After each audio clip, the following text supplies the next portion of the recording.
Père, bonjour. Bonjour Graciane. Depuis le départ de Monseigneur Laglaise, vous avez eu la joie d'être administrateur diocésain de notre diocèse. Est-ce que vous pouvez nous résumer ces 5 derniers mois?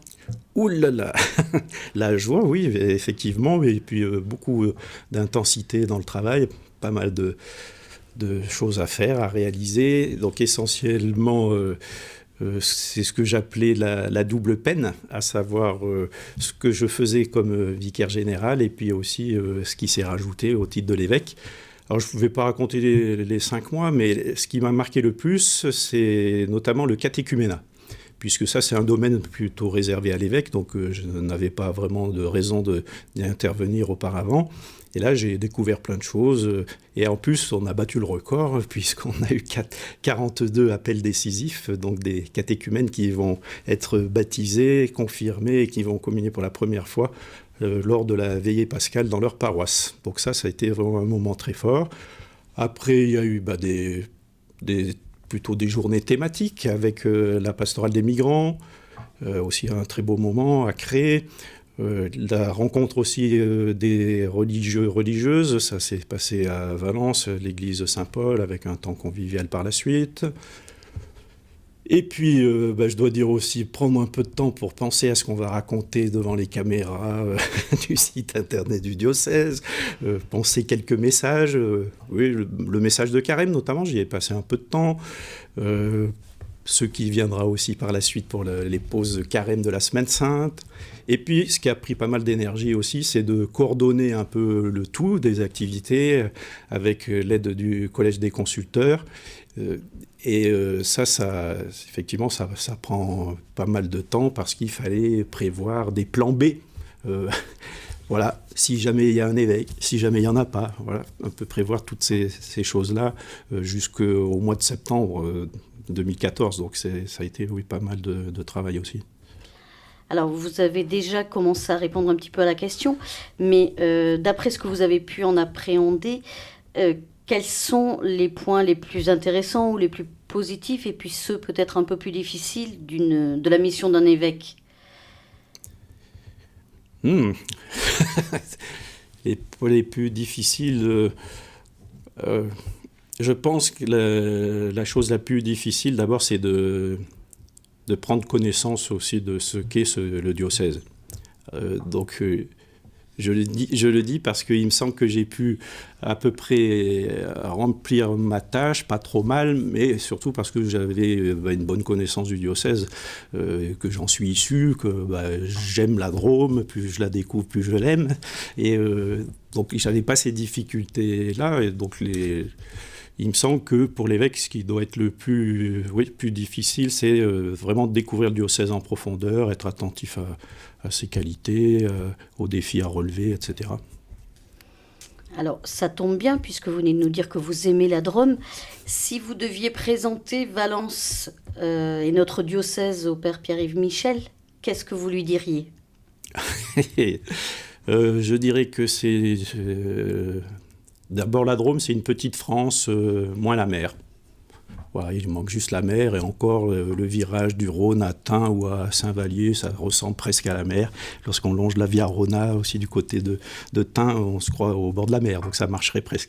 Donc oui, ce qui me semble premier, c'est la diversité. Vraiment, la Drôme n'existe que par la faute de Napoléon.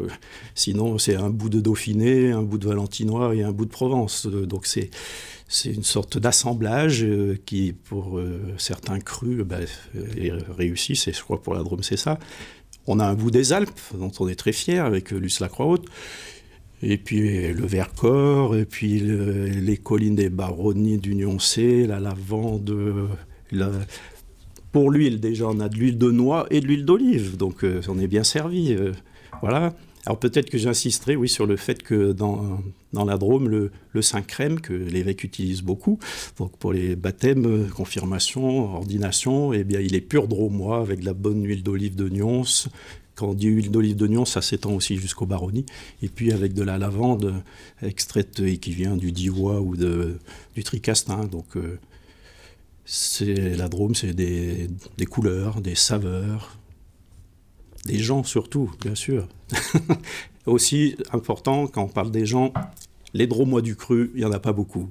Il y en a quelques-uns, ils sont un peu trop fiers, mais il y a beaucoup de gens de passage et qui finalement s'y plaisent. On peut prendre comme partie de l'iceberg le plus visible, il y a beaucoup de familles d'origine hollandaise ou d'origine belge dans l'arrière-pays drômois, et ils s'y sont sentis tellement bien qu'ils y restent jusqu'à la fin de leur jour. Et si vous aviez une question à lui poser ou un message à lui faire passer? Et le synode? Je crois que ça suffit en lui-même. Alors maintenant, une dernière question un peu plus concrète. Vous avez donc été élu administrateur diocésain le 4 novembre. Le 5 novembre dernier, vous faisiez votre valise et vous partiez à Lourdes pour l'assemblée plénière. La semaine prochaine, le 8, très exactement, commence la nouvelle assemblée plénière. Comment ça va se passer? Est-ce que vous allez y aller tous les deux? Est-ce que c'est lui qui ira? Alors, c'est un peu tôt pour répondre en détail. En tout cas, moi, j'y vais, je suis inscrit. Et puis, de toute façon, jusqu'à son ordination, je vais dire trivialement, c'est moi le chef. C'était à peu près le sens de ma question. C'est moi qui ai encore la responsabilité. Un évêque nommé peut vraiment assumer sa charge qu'une fois ordonné et installé, lorsqu'il a pris vraiment possession de son siège, de la cathèdre. Donc, de fait, pour moi, c'est maintenant, je vais dire ça aussi, une triple peine. Donc, je continue les travaux entrepris depuis le mois de novembre, et puis se rajoute la préparation de l'accueil de notre évêque, parce qu'il faut faire ça bien, pas simplement au plan matériel, mais aussi avec des dimensions symboliques, donc voir les célébrations auxquelles il peut participer, etc. Donc, on va essayer de préparer ça au mieux. Alors pour revenir à Lourdes, pour moi ça sera quand même une grosse différence. La première fois j'y étais allé d'urgence par avion, de façon un peu isolée. Le début a été un petit peu vasouillard. Là je vais y aller en voiture avec les évêques de Savoie et l'évêque de Viviers. On va faire du covoiturage ensemble, on discutera en route. C'est une toute autre ambiance. Je suis déjà bien dans la famille. Père, merci beaucoup. Alors, je ne sais pas si on peut vous souhaiter de bonnes vacances, mais enfin, de toute façon, après l'effervescence, je pense que ça sera un petit peu plus serein. Vous verrez les choses un peu plus sereinement pour vous. Alors, je vais peut-être vous lire ce que m'a écrit le nonce, donc le représentant du Saint-Père en France. Et il me dit cela: « Je vous remercie bien vivement d'assurer jusqu'au bout et avec sagesse la transition. Et je ne doute pas que, grâce à votre concours, tous les prêtres et fidèles du diocèse accueilleront leur nouveau pasteur dans un esprit de communion et d'amour à l'Église. » Donc je pense que ce message peut aller pour beaucoup de personnes qui m'écoutent. Merci beaucoup.